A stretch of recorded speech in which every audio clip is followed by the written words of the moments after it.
All right. Hello, beautiful people. This is Raymond Hebel with the amazing Christian Onalfo with me. Make sure I pronounce that right this time. Yeah, Uh, you did. just want to give a brief recap. This guy is awesome. We've been talking about mindset. Real good entrepreneur. He actually owns a sport. He's a sport agent, so works as a sport agency, but also an aspiring real estate multifamily investor, which is my love and passion.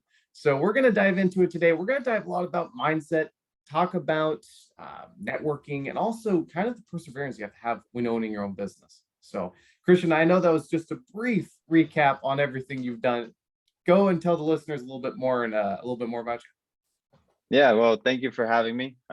We connect well really a lot and we talk almost all the time. So it's I'm glad to be here and actually talk you. Oh about yeah, this if because it we've wasn't been talking recorded, about we'd it for a still while. be talking about something. I know, exactly. So right off the bat, I guess what you said, yeah, on the sports agent side for me. So little background, I grew up playing soccer my whole life. I played professionally, and then basically when I hung up the boots, I decided to, go into the sports agency world of soccer. So that's basically when how I got involved in this business. Mm-hmm. And I started 2 years ago and just never looked back. Um, it's been well, lots of ups and downs in it, Mm-hmm. especially with COVID happening and Oh just kind man. of slowing things down. But I'm still fighting through it. Showed some perseverance and just kind of plugging away really. And then that taking those things that I've learned Mm-hmm. as an athlete growing up and also as a business owner really, and just taking it into this multifamily space that I really love too, and that we could talk about all day. Yeah, Yeah, we can. Especially about the love for spreadsheets. yeah, I'm kidding, but oh, that's amazing. And when we were talking a second before we hit the record button, we were talking about the perseverance and mindset you have to have for being an entrepreneur, starting your own business, and I mean, there's a lot of things that kind of cook into that. But someone who's starting out, right, maybe has a 9 to 5 W-2, and they're wanting to do a side gig, side hustle, or their own business, something they love. We all know it's hard, but how is it hard? Can you tell someone kind of maybe the story of what you went through and some of the mindset stuff that you had to have to move forward, especially past all of it? yeah. I would say the biggest thing is just not giving up. Yeah. um you know i've I remember when I was first starting my agent stuff, it was like I was scared. It's Mm-hmm. normal to be scared and kind of get into that the unknown of what some people will say, going into stepping into the unknown and not knowing what's going to happen. Yeah. And it's really just kind of having faith in yourself and trusting yourself that you can do it and you can Mm-hmm. accomplish it, and just not giving up. So that's basically what I did. I grinded for basically Yeah. a year of just scouting, connecting with people. Very similar to the multifamily space. It's like a lot Mm-hmm. of networking, connecting with a lot of like coaches, Yeah. other agents, players, owners, and just really just, getting to know the ins and out of the business. And there were Mm-hmm. times where like, still today, I reached out to clubs, reach out to teams, agents, all everyone, and you don't get a response, Yeah. and you kind of just like, okay. Yeah. But it's just like, move on to the next. There's always someone else, right? So that's kind of just having that mindset of just not being scared and just, going for it. If it's a dream that you've always Mm-hmm. wanted to do and something you've always wanted to accomplish, then it's just really just going all in and taking that action of just saying, I can do this. I believe in myself. So let's do it. Yeah, that's awesome. Amen. You're preaching to the choir on that one. So when it comes to the time, uh, what would you say to someone that starts their business and then it's the first time they get punched in the teeth, right? They have their first adversity. This big objection comes, and you've just stepped into the unknown. You've just took this big risk, and now you have this problem coming. How do you Yeah. get over that? How do you Like wake up you're, the next day and think about that and get over it? yeah, like I guess facing your first obstacle, right? Yeah. Um, from past experience, what I would say is I like to do where you take a step back and you analyze the situation and kind of see what went wrong. What did Mm-hmm. I do wrong and how can I improve? So it's really kind of like fully analyzing the whole situation, Yeah. analyzing how you reacted or how you approach the situation.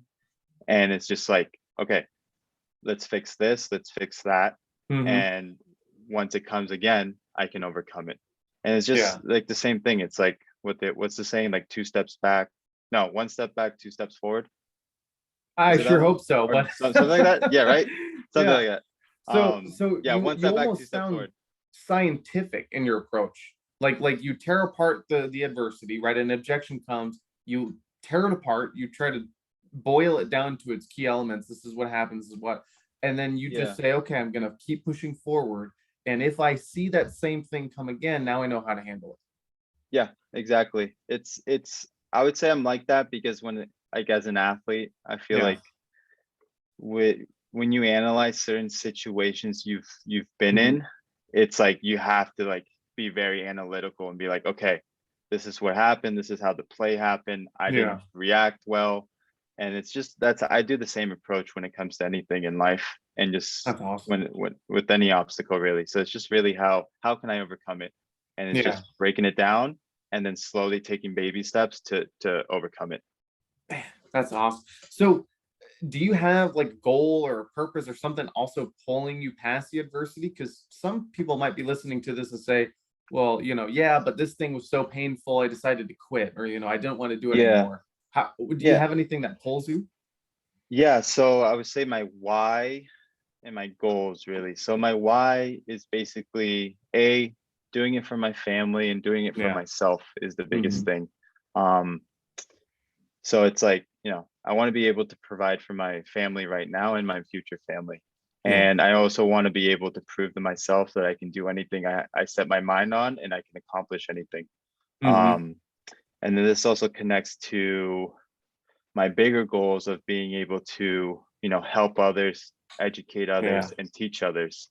And then I could go into more detail about like connecting my sports agency with my real estate business that I want to create and or that I'm Hmm. creating right now Yeah. Let's hold and on to that actively because looking. that's a huge part of networking, which you do absolutely crush it in. So I would definitely want to jump Yeah, into thank that. you. But before we do it, I think first of all, I gotta applaud your why. You want to financially provide for your family, future family.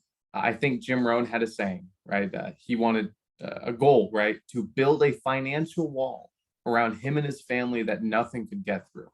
Yeah, And I really internalized that same quote, so I completely understand. yeah. But It's it about also, go ahead. no, I would say it's about building and creating that generational wealth that could carry on Yeah. forever really and just it can leave an impact on your family and hopefully Mhm. they can do something with it that will impact other people's lives. And while I'm doing that, I want to impact other people's lives as well. That's amazing. Have you, total side note, have you looked into trusts and things of that nature, vehicles to kind of transport wealth? I have a little, not Okay. really, not a lot. I've done Yeah. some research and I've talked to some people who have done it before and I've Hmm. heard their stories and like I've heard scary stories and I've heard good stories. Yeah. So Yeah. like Um, nightmares really. But yeah. I we're not attorneys. This is just for fun. But I have a revocable living trust for the same idea, right? To pass wealth down. But I also represent a lot of clients that have built a rental portfolio, 30, 40 years. And then by the time they have it in trust, right, to pass it down to their kids, mid 30s, 40s. And the oddest thing happens as soon as that, couple that's built that wealth 40 years passes away, 9 times out of 10, those kids are selling it. Not even a heartbeat. They're putting it on the market, which is, I mean, more power to them. That's part of the reason why the parents built it. But it's like, it's a rental portfolio. That's income every single month. What if you Yeah. keep that coming? So there's different techniques for that and stuff like that. But at the end of the day, it's also a mindset, right? If you Yeah, teach your I agree. children the value of investing and the value of real estate, because this is real estate focused, if you teach them the value of real estate, they'd hopefully be less likely to sell, when that time passes. So Yeah, I I agree. love that. I love that you're speaking to that. Um, let's jump into the network because obviously for your business, you are a master networker on the soccer agent side, but also going into the multifamily side, talking to brokers, creating relationships, even contacting me and having this relationship. What would you kind of say are some of the keys, tips, and tricks, but also a mindset getting into it, onto better network and just for someone learning? Same thing, same thing as like the going through, like overcoming those Yeah, obstacles, or like taking your first step, is just not being afraid. The funny thing is, I actually consider myself an introvert. really And some, yeah, fooled me. so um yeah, but like I consider myself an introvert, but when it comes to things I'm very passionate about, I'm an Yeah. extrovert and I can talk about it all day.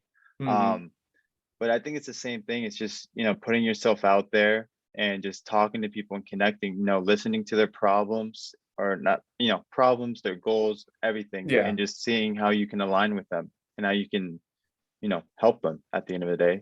This is what Yeah. this business is all about. It's a team sport. It's seeing how you can provide value for others and how they can provide value for you as well. And then you grow together, Yeah. really. Okay, so I want to take a step back. Let's get tactical for a second, because that sounds great. But someone's listening to that, they're saying, "Okay, Christian, I get it. Woo woo, yeah, yeah." Yeah, But yeah. it's all true. I mean, that's why we network, create relationships, and grow together.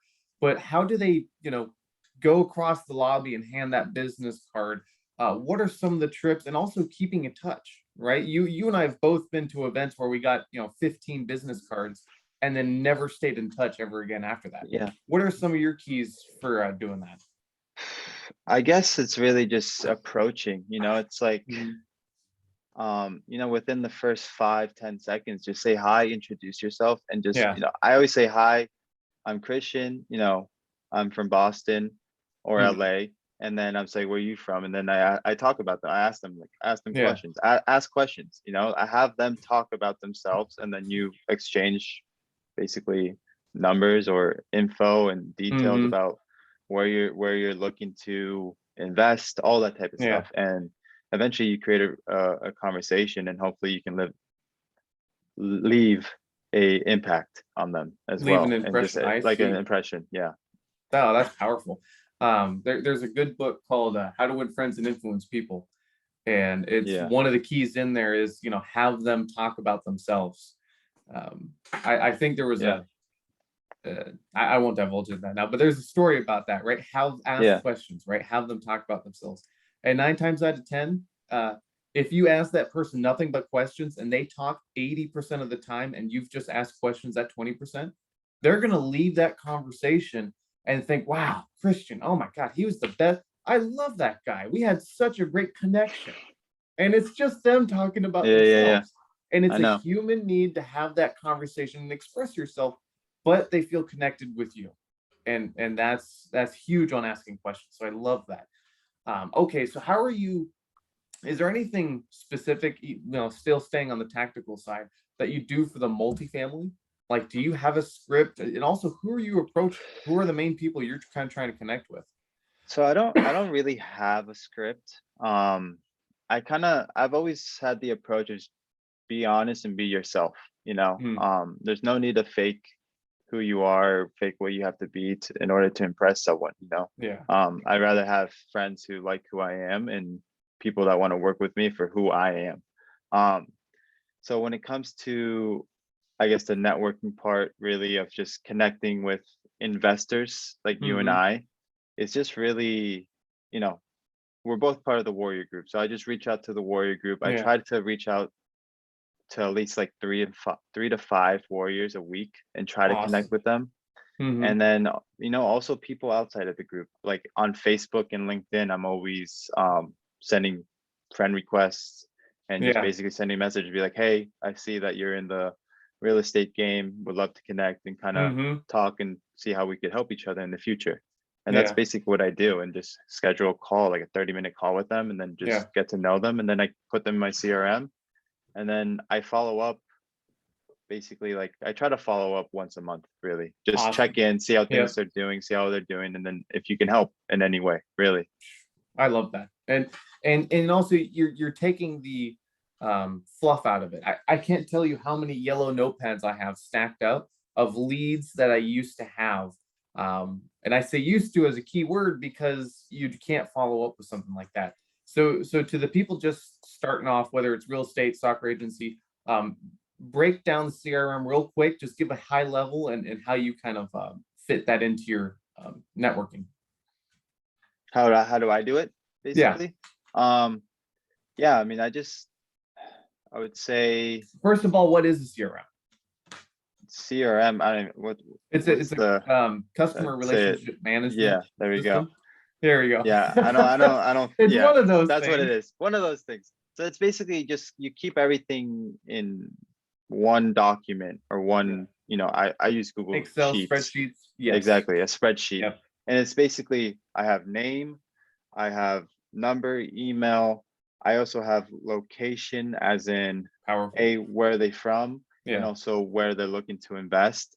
And I also Hmm. look if they're open to being like a GP, if they're open to JVs, if they're open to being an LP, and Yeah. all that type of stuff. And really just, and then I just take notes down during our conversation so that I Hmm. remember the next phone call we have. I can be like, oh, hey, like, how's your family doing, or how's Yeah. this doing, if we Hmm. go off topic and stuff like that, so you can create that deeper connection with someone, Yeah. and just basically you just connect with them really well, and then you have a really strong relationship. That's awesome. And then by the time, and you follow up with them once a month minimum, and Try you to, just at least. try Yeah. to, yeah, in a perfect world, but you're Yeah. following up with them, keeping this relationship alive. And then the day that you need investors, or the day that you need help, and Susie Q in Boston, that's ready to do this investment, you can reach out to her because you've had this organic relationship you've kept up. Yeah, Is that the exactly. mindset that's Yeah, behind it? that's Okay. yeah, exactly. Because it's like I don't want to be able to, let's say you and me, we had one conversation, and then Yeah. in 3 months I reach out to you, be like, hey, I have this deal. Do you want to help me out with it, or do you want to Yeah. invest your money in it? And you're like, I've only had one conversation with you, so I don't really know you, you know. Uh-huh. So it's really Sorry about that. creating, building the rapport and building that connection with them, and also it's not just building a connection; it's building I would say, a special connection of you guys Mm, understanding who you are yeah. and how you guys are, because you can build a relationship with anyone, but if it's just a relationship because you want to have it, or you guys just want to create it, but at the end of the day you know nothing about them, Yeah. what's the point of it? So I think it's So very would you important to say actually go into detail about it. a special, so I see there's two differences, right? There's that regular relationship, but you're connecting that special relationship with people, networking. And are you saying that the best way to do that is to go deep with them? Like, instead of wide with 1,000 people, you want to focus on 100 people and their backgrounds and their families. Is that how that difference kind of breaks down, or how do you kind of define a special relationship? I think it just, for a special relationship, it just, um I would say if you guys just like hit it off the first conversation or second Yeah, conversation, like, there's people that you click with right away, and there's that's people that you true. don't, and you can't do anything about that. That's just how it is. That's human nature, I Okay. would say. Yeah. So So okay. So let me back up then. Of 100 people that you reach out to a network with, let's say you get along with 30 of them really well, and you have a deep relationship. You focus your energy on those 30 people because you click with them well. Maybe not as much as you would the other 70. Is that what it kind of sounds like? yeah, I would do that, Okay. really, just to build those, and then Yeah. the other 70, it's still, you still try to You build the still follow up. relationship, so Yeah. you still have it, because you just don't want to. I don't like to just blow people off and just be like, all No. right, we don't have a good relationship, goodbye. But it's more like, how can we work? How can we help each other? How can we still be Hmm. involved? Because there's some people who I don't connect with well, but it's Yeah. just it's just because it could be maybe the age difference. It's just that's how it is. Hmm. Um, and it's sometimes hard to connect on certain things because it's like I don't have a family, and a lot of people Yeah. in this business I feel like are older and they have families, so their whys are different, Yeah. their goals are different than mine. So it's Hmm. like, and then it changes. You grow Yeah. and you realize different ways of how you can connect with people, and just, yeah, that's it, That's awesome. really. I love that. Yeah. So jumping onto the multifamily, because you and I both love multifamily, we're part of the same ecosystem. What are some of the goals? Because I know you're looking for, you're doing the day-to-day work, but give me a high level of, I mean, you can go into criteria and what you're looking for, but more of like, what was the mindset on getting into this? You wanted the passive cash flow to be on the beach sipping your virgin mojitos, or you wanted to build something to pass down to your kids? How did multifamily kind of fit into that? Well, just, I would say, Because it's an easy question. yeah, it's Ugh. like where to start. Yeah, exactly. I would say after I was done playing and Hmm. just kind of, because reality, like for a majority of my life, soccer was my passion, Yeah. and it still is. And that was my goal at the end of the day. My goal was to play soccer, become a professional athlete, and Hmm. basically play for my whole life. That's I made Yeah. it. I accomplished that goal, but I'm not playing it for my whole life. And then I was like, you know what?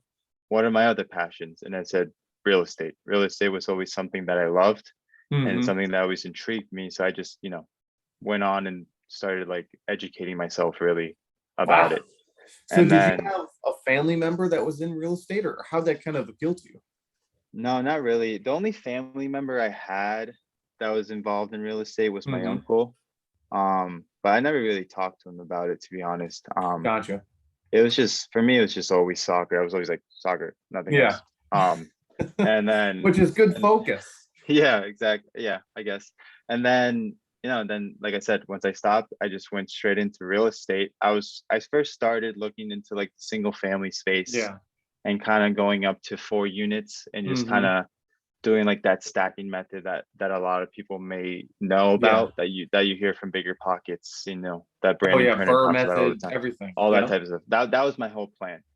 And then, basically I was I was talking to someone that was part of a Discord group that was Hmm. about it was stock trading because during the whole coronavirus stuff, I was like day trading because I was Of too bored. course. Yeah. So, and then someone started talking about, multifamily. I was like, oh, Yeah. like I'm into real estate. Like I've been listening to podcasts, learning books, but I never took action at the Of end of the course. day. Yeah. And then they're like, have you ever thought about doing syndications? And I was like, I've heard about syndications, but I never knew Yeah. what it was all about. And Uh-huh. then that's when they introduced me to Rod, basically like Wow. 18 months ago. From the And Discord. That's yeah, incredible. Okay. so then I started listening to Rod, and then basically like 9 months later, Yeah. it's This baby basically was born. exactly. I did the whole interview process, and then I Yep. joined the group, and then haven't looked back. That's And awesome. multifamily for me is just the reason why I love it. Hmm. Why I've always loved real estate was because it's long term. You can hold it forever. You can Yeah. pass it down to your family, Hmm. and it cash flows at the end of the day. It's an asset that you can have that will give you money, give you a return on your money, and at the end of the Yeah. day, you can live off of it. So that was really Hmm. my whole goal of why I wanted to get into it. It's because hey, if I can get a certain amount of cash flow and I can spend more time with my family in the future, I Yeah. can, you know, you know, long term be able to grow with my family, grow with, Hmm. be with my kids and all that type of stuff and be able Yeah. to travel whenever we want to travel and just Exactly. be and not have to worry about anything. I was like, why not real estate? That it's Wow. provided so much for a lot of people who, what is it, like 99% of what is it? I want to say I think it's more like 80% 90s, of millionaires, something right? like that. Yeah, Yeah. So a high something like percentage that. of millionaires Yeah, grew their wealth, right? From what? through real estate, Yeah. basically. So that's what's always attracted me That's from that. amazing. Have you ever read? I know a lot of people in the bigger pockets ecosystem and even our ecosystem read the book Rich Dad Poor Dad. Yeah, Yeah. I read Uh, that a long time ago. Great book. and that's one of the things, right? Once you read that, and I should reread it somewhere on the shelf, but it's a mindset shift. You Yeah, can't go back. Once you read that, you're hooked. You're like, oh my gosh, there's a different way of living my life. And I think your story really resonates because it reminds me of the Rich Dad Poor Dad methodology. It's the I want to get out of the rat race, right? Cash flow, passive, yeah, and passive is a relative term, but passive cash flow. What's the definition of winning, right? In our society, financially, well, it's being rich, right? Or it's having the Lamborghini or it's having the yacht. But that's not true wealth. Wealth is having your assets create enough passive income to pay for your expenses. Because then, like you were saying, that buys your time, right? Then you're able to travel with your family. Then you're able to do anything you want to because you want to for the sake of doing it, not that you have to. So I think your whole mindset on why you chose real estate is huge. And Robert Kiyosaki is a big real estate guy too. Yeah. On the whole methodology of you want passive cash flow, you want to get out of the rat race, build a legacy. Yeah. Those are all the right reasons. Yeah.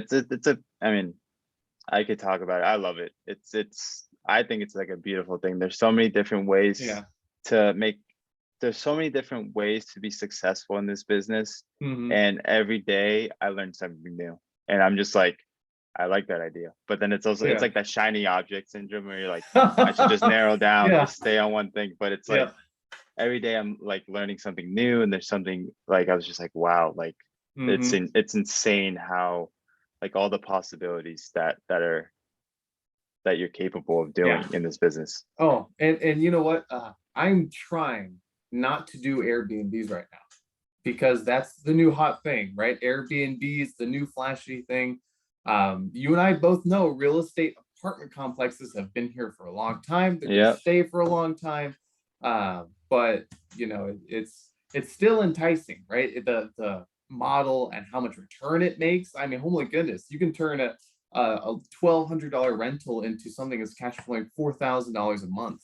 I know, Excuse me, it's that's crazy. gross, but that's Yeah, still, it's yeah. like it Still, was that shiny nickel syndrome. So I understand, but yeah. it sounds like with soccer, you're a focused guy. So give me a high level for the people that understand multifamily, like multifamily. What is your business model? What's the business plan? Where are you kind of looking? What units? Let's get a little granular on your multifamily side. Kind of what you're looking It's for. yeah, so I would say I have two different criterias. For my JV stuff that I'm trying to do Mhm. and be able to, bring, capital partners for that, and just, Yeah. that comes with networking and talk to other investors that are outside of the real estate game, that basically you're trying to educate them and have them be diverse in their portfolio of investments. Yeah. So the JV, I would say it's more like finding basically 10 to like 30 units of Okay. bringing into, being able to JV with other warriors or other people who want to JV Mhm. on something like that. So it's Now, more, just in case people don't understand the JV and what that means, can you just give a high level of what that is?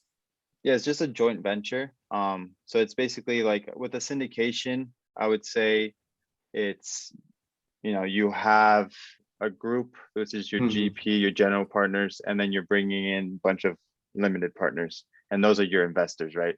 Yeah. And then that becomes like a 70-30 split, or depending on how you do it, 70-30, 80-20. Sometimes I've seen 90-10, Yeah. 95-5, right?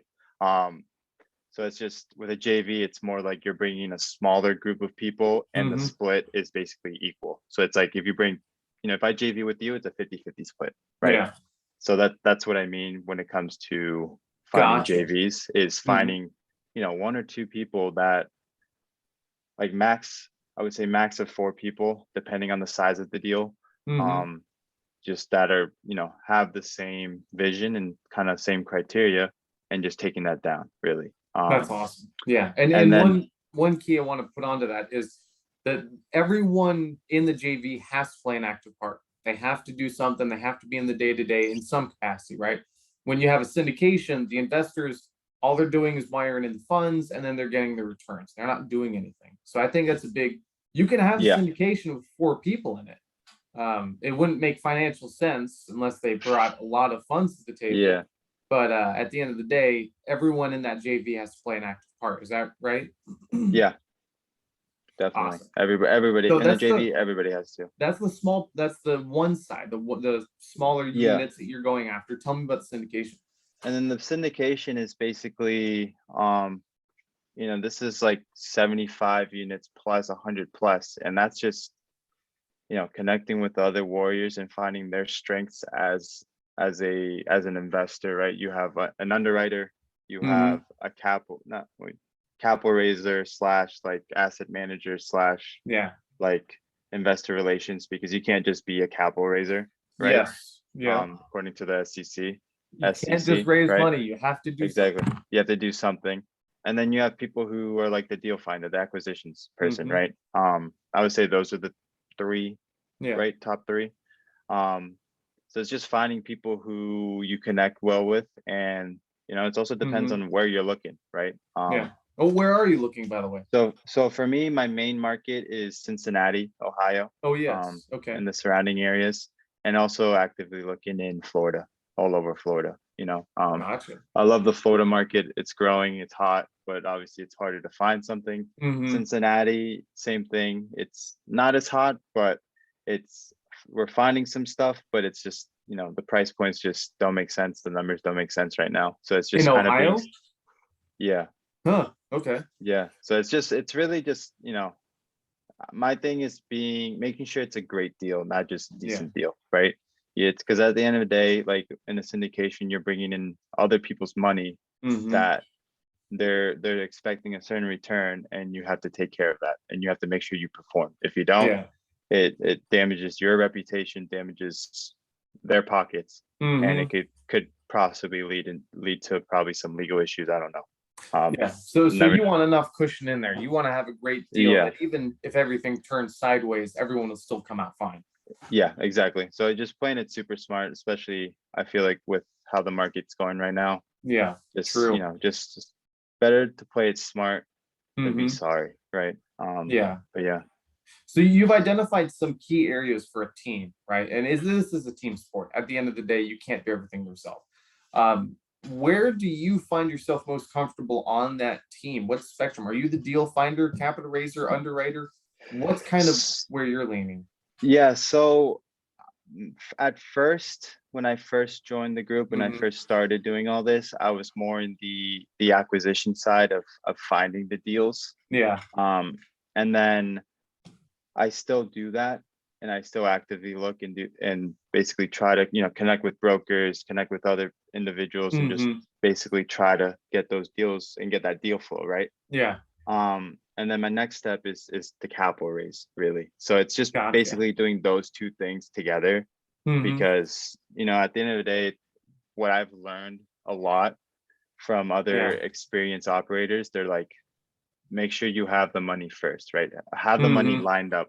Don't get the deal and then be scrambling all around the place Yeah. looking for the money and asking people for the money, because Hmm. sometimes it bites you in the butt. Um, so that's why I've been actively trying to do both at the same time. So I'll Gotcha. try to raise capital, talk to investors, kind of get their idea, Hmm. educate them, and kind of show them the benefits of investing in real estate. Yeah. Because I know a majority of them are more in the stock market. So I'm kind of Hmm. just changing their mindset and that shift of Yeah. this is why real estate is better. Yeah. Or You can don't do this it's thing not, called real you know, estate. Here's exactly. why. You can do Uh, both, but just yeah. go to real estate. But so just doing that, and then just actively looking for deals. I'm Hmm. always connecting with brokers, and I just get that deal flow. I've set up where I think I would say like the first 2 months when I joined the group, and when I first started this, Yeah. I was just calling brokers nonstop. Wow. I called like 3 brokers every day for like a month straight, Wow. and I was just to connect with them. And then then it comes into like what I was talking about, the relationships Hmm. is there's some that I really connected well with, so I kind of just stuck more with them Of and course. just built those relationships better, so I can Yeah. be Like able we to get said, off focusing market that deals. energy, those deep Yeah, relationships. and then still connect with the old ones, but sometimes they send stuff, sometimes they don't. It's just a Hmm. hit or miss. So just really doing that, really. So, what would you say to the person that just reached out to a broker? How important is it to follow up with them if they send you a deal?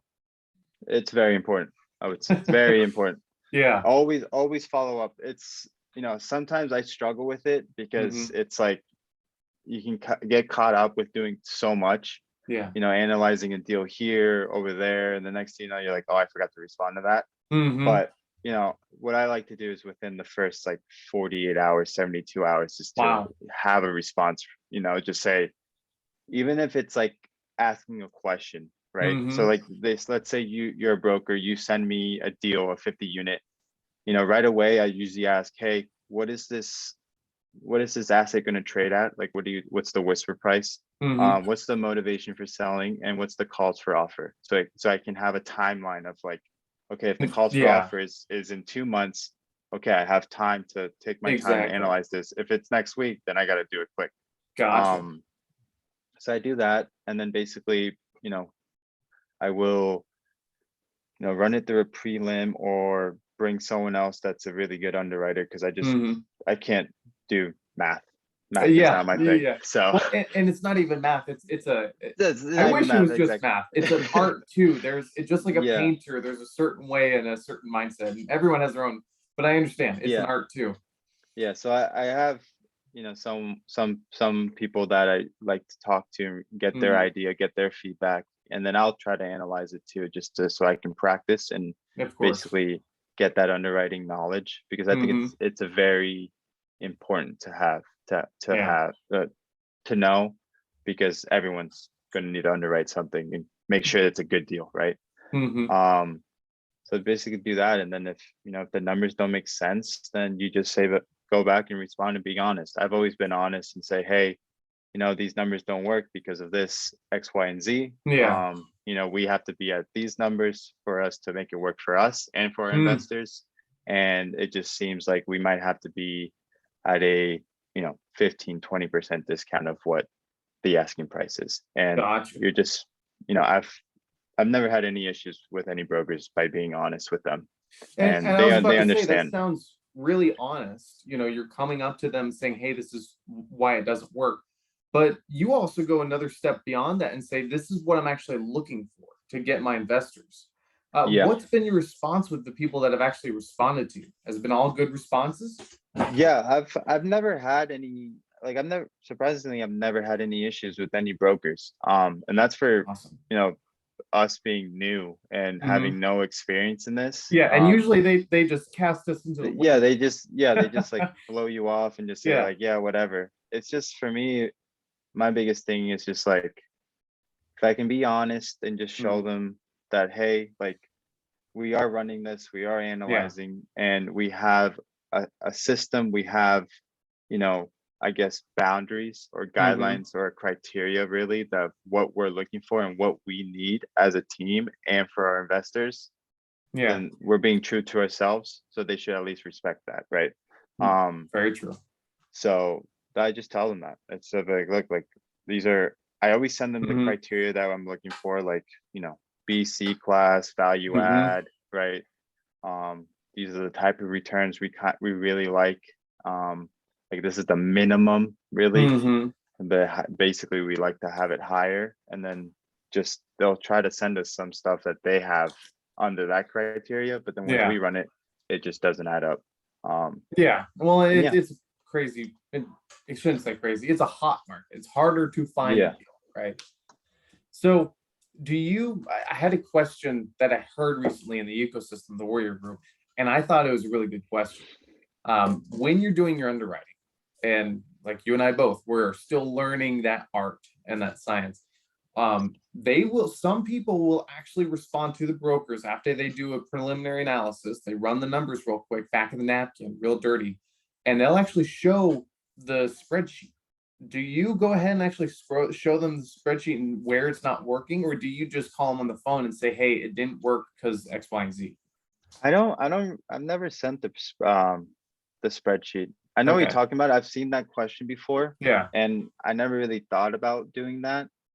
What I do is I just call them, and I guess I run the numbers with them. Like, I have them Okay. on the phone and I have the analyzer up on my computer, and I'm telling them like, hey, like, look, based on the expense ratio or the Mm-hmm. numbers that we have, the projected rents, blah, blah, blah, blah, blah, based on our research and everything, like, we're not getting the same numbers that you may have on your pro forma.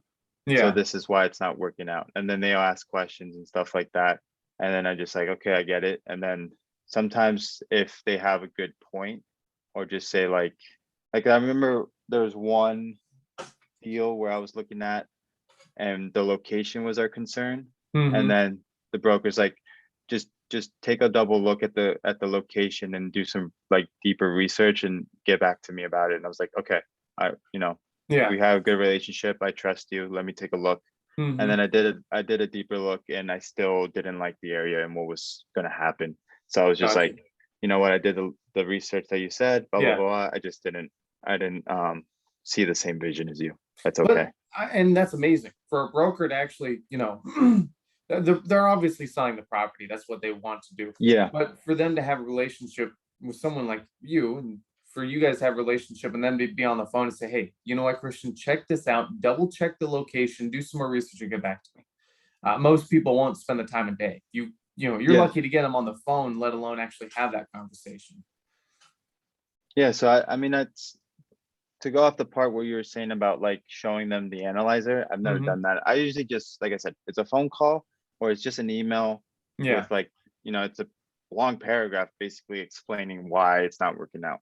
Okay. And So you still that's in basically it. detail will break it Yeah. down and say Yeah. expenses were too low, income projections too high. Yeah. Yeah. Gotcha. Exactly. All that type of stuff. Just so that it's not like, just it's not generic and that you're just Hmm. blowing them off, right? It's like you want to be respectful of their time. Yeah. And also, be respectful of their time. And also, I always say you don't want to be disrespectful when it comes to putting an offer in sometimes. Hmm. Like, I don't know, other people might be saying like you're just overthinking it. But for me, it's just like if I'm at like 30% off the asking price, I'm not going to put an offer on. I'm just going Yeah. to tell them, be like, hey, we're at this number, blah, blah, blah, blah. Um, do you think it's still good to put an Hmm. offer in, right? Because I don't Oh, want to be that's huge. disrespect. I don't want to be disrespectful to you or to the seller at all. I don't want Hmm. to create that type of relationship if it, say you do put Yeah. an offer and then something does happen and the next thing you know he's like, oh, he's the one that lowballed me. Yeah, But exactly. I could just Well, be and I overthinking that. even say So that because that's huge. And I think it's around the same ethos of doing good business.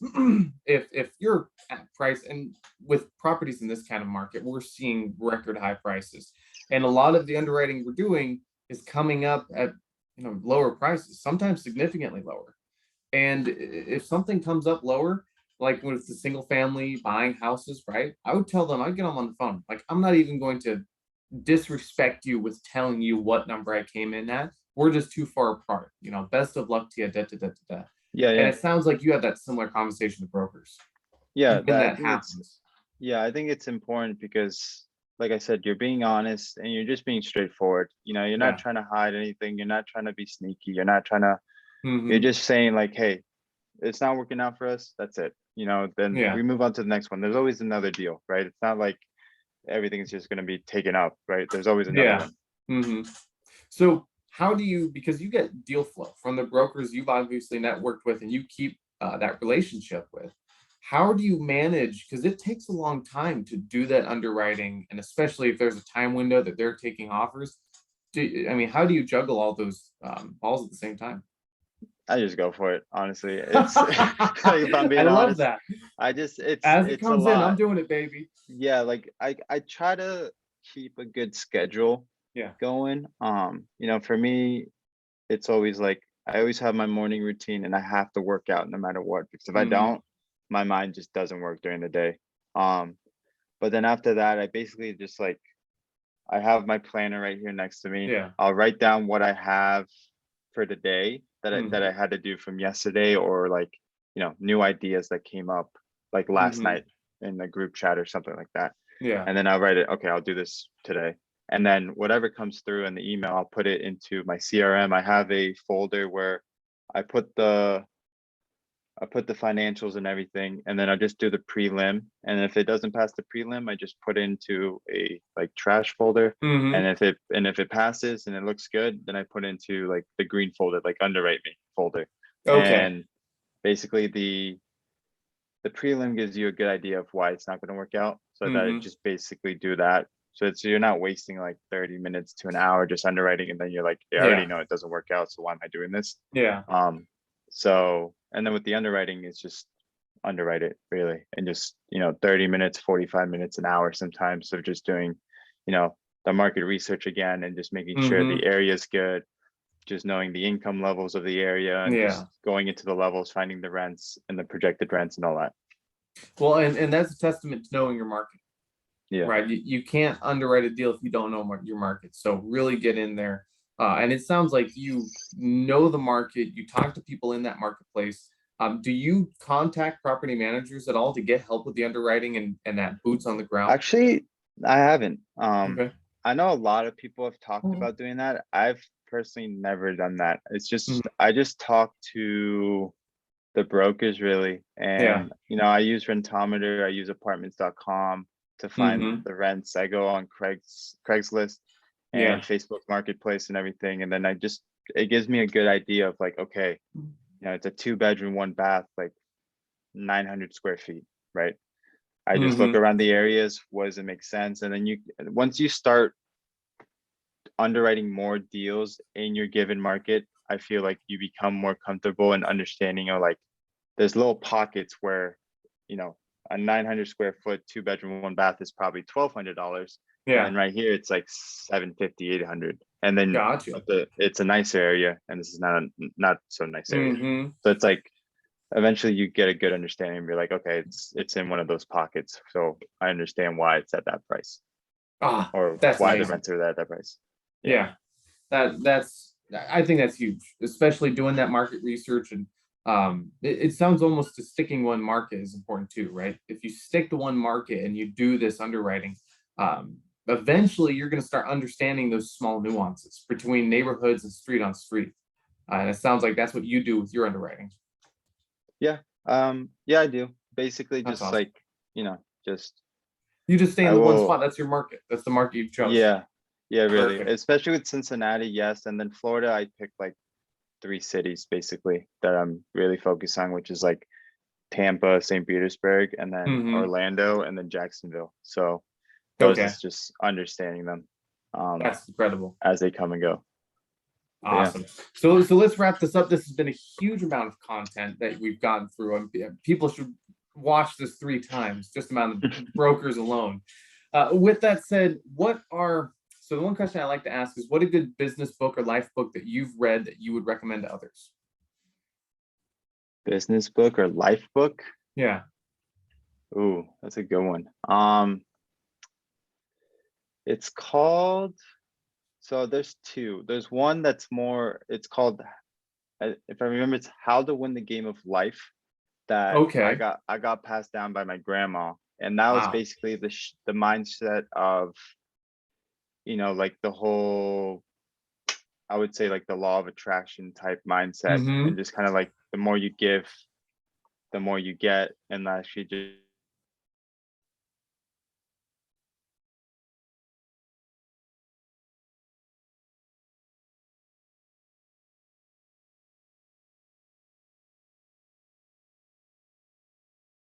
Okay.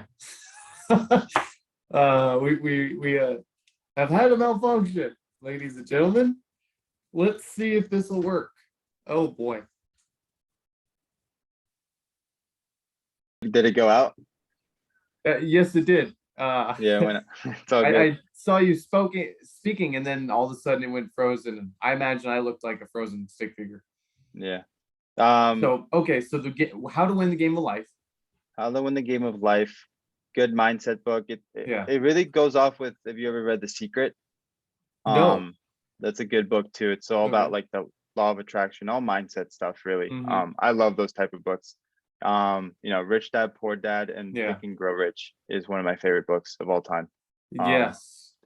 I think those, I don't really read a lot of business books. It's Mm-hmm. more mindset books that I read. I think Think and Grow Rich is one of the best business books out there. If you want Yeah, to, and I say business in the sense of you can get yeah, whatever you want. If you want success in your career and business, then Think and Grow Rich is it. yeah, If you want success in your family and household, Think and Grow Rich is it. yeah, yeah. So that's awesome. That book's it's amazing. I love that book. But I guess all those books is just, I have a full list of books. It's just, I love them. That's amazing. Very So helpful. Yeah. for someone starting this business, doing the multifamily journey, what would you say is some words of motivation or maybe some advice as you've moved forward and learned so much in this business? I would just say just taking that first step, really. I was in that situation where I was in the analysis paralysis for 2 years, and Wow. I didn't know what to do. I just Hmm. read content, listen to podcasts, and then Mm-hmm. I always had that. I was always like, oh, I'm gonna do it. I want to do it, right? Yeah. And I never did it. And eventually, I just did that first step, took the first step, and that was to get involved in the Warrior Group. Mm-hmm. And 6 months later, I'm here, closed my first deal and everything. So it adds Oh, up, we I didn't guess. even talk about your first deal. Holy Yeah, smokes. but it's fine. Don't worry. That can be for another one. Yeah, But that's episode 2. Awesome. yeah, but I think it's always taking that first step and just, Yeah. that leap of faith in yourself and your dreams, and just making Mm-hmm. sure that the only person that's stopping you is you. And just overcome it, really. Rock on. What great advice. Alrighty, Christian, this has been an awesome episode. I really enjoyed this. And I No, look thank forward to you. number 2 when we talk Yeah. about your deal so we can go into the numbers on that and how it worked out. All right. Sounds good. Well, thank you for having me. This was awesome, like always. Hey, and you as well, my friend. You have a great one. You too.